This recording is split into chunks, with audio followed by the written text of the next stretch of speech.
inclusion finance according to BSP. So it can access the financial services for all. Financial inclusion lays the groundwork for sustainable and equitable national development, meaning the goal is to provide universal access to financial services. It also means to achieve a broader aspiration. So we have inclusion finance. It initiates and regulates the on financial inclusion. So the BSP ensures that enabling policy and regulatory environment is in place through the issuance of various regulation conducive to financial inclusion.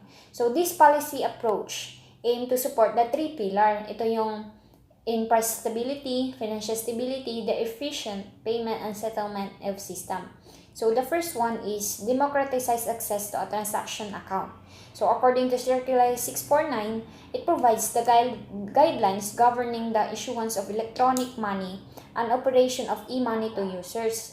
And according to Circular 992, framework allows the banks to offer a basic deposit account. So the second one is expansion network of low cost point. So according to Circular 940, where it allows a banks to serve clients to cash agents which can accept and disburse cash on behalf of the bank. So the third one is efficient payment system. So according to Circular 980, it promotes the establishment of a safe, efficient, reliable retail payment system through the adaptation of NRPS or ito yung tinatawag na National Retail Payment System. So the topic is what is financial inclusion? So financial inclusion simple as making sure that lahat ng Pilipino is, especially yung mga vulnerable sector, mabigyan sila ng opportunity na makagamit ng financial services, because financial services is really a tool to help individual and their business to achieve the aspiration in life.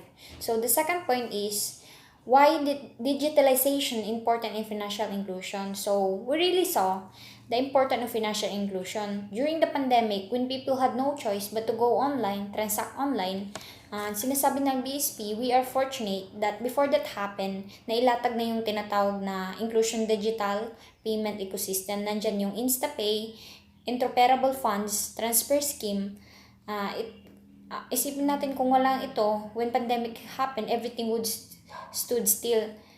Lahat ng mga transaction. But because we have already land out on inclusion digital payment according sa BSP, even the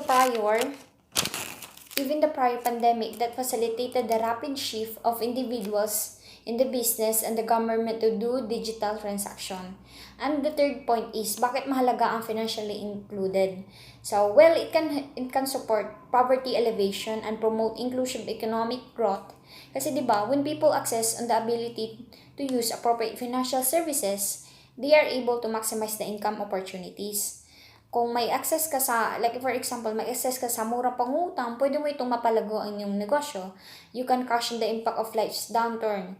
Kung bigla ang magkasakit ka naman at dahil may insurance ka, nakukushion nito ang impact nito sa short-term and long-term finances ng iyong family. And of course, when it comes sa sa kayamanan or sa pera mo, financially included, pwede mong mapalago ito through investment. By helping individuals use these financial services, they become more empowered, resilient, and of course, productive actors in the economy. So that's all.